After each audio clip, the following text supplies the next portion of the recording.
In March 2014, the Chancellor at the time, George Osborne, announced a major change to the way some people could access their pension when they came to retire. This change came into effect in the tax year 2015-2016 and is known as pension freedom. This video will explain the change, who it affects, what it means, and some of the key things you will need to look out for. Pension freedom does not apply to all types of pension. We're only really talking private pensions, where you and/or your employer saved up a pot of cash for retirement. These are known as defined contribution or money purchase pensions. It doesn't apply to the state pension, nor in the main part does it apply to pensions where what you're paid is a proportion of your final salary, known technically as defined benefit pensions. Before the pension freedom changes came in, the typical option used by most people was to cash in their pension, take 25% as a tax-free sum, and use the remainder of the money to buy an annuity, a product that pays you an income each year until you die. Now, you can take the pot freely and in a flexible manner, including if you choose all the pot in one go.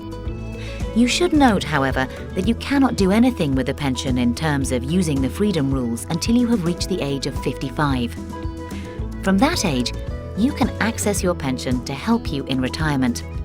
This includes withdrawing all the money in one go. However, this is rarely a good idea. First off, the new rules still only allow 25% of the pot to be taken as a tax-free sum. That means, should you take all the pot in one go, 75% will be taxed. Secondly, most people's pensions are to support their income needs in retirement, which could stretch over decades. So stripping all the money out early or in one go could mean not enough money in later retirement.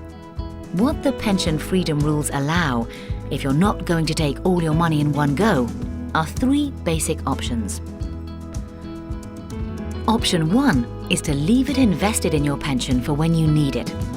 It's important to understand in this case, whenever you withdraw sums, you get 25% of each lump sum you withdraw tax-free. For example, if you had £100,000 in your pension and took £10,000 out, you'd get £2,500 of it tax-free. The rest would be taxed at your income tax rate in the year you make the withdrawal.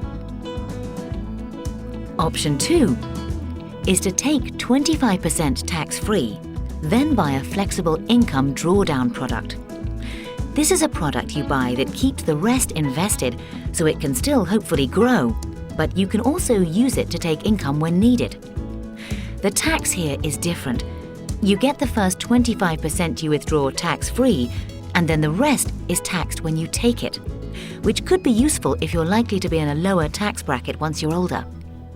Option 3, which is the same as the main option before pension freedom rules were introduced, is to take 25% tax-free, then buy an annuity. This gives you a guaranteed income each year for the rest of your life. It is worth pointing out that you're not forced to do one thing. You can combine any of these options, and this may be a sensible way to proceed in many cases. These are the basics. If you are in a position either now or in the future where the pension freedom rules affect you, what do you need to be thinking about?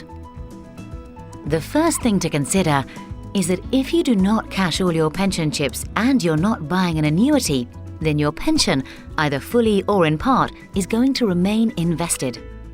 Therefore, you need to consider where you should invest it, the risk on the money left in the pot, and the costs and charges you will incur. You have many choices with all these factors.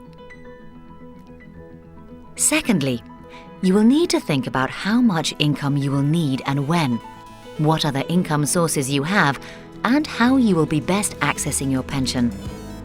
This can be a complicated estimate stretching over many years. In this regard, using a long-term income and expenditure forecast can be very beneficial. Third, you will need to consider your wider financial position, your health, and your future financial risks, such as living for a very long time. With all these factors, we have the experience and expertise to help you and to work through all the factors you will need to consider. Trevor Downing Financial Management, putting you, your family and your business at the centre of everything we do.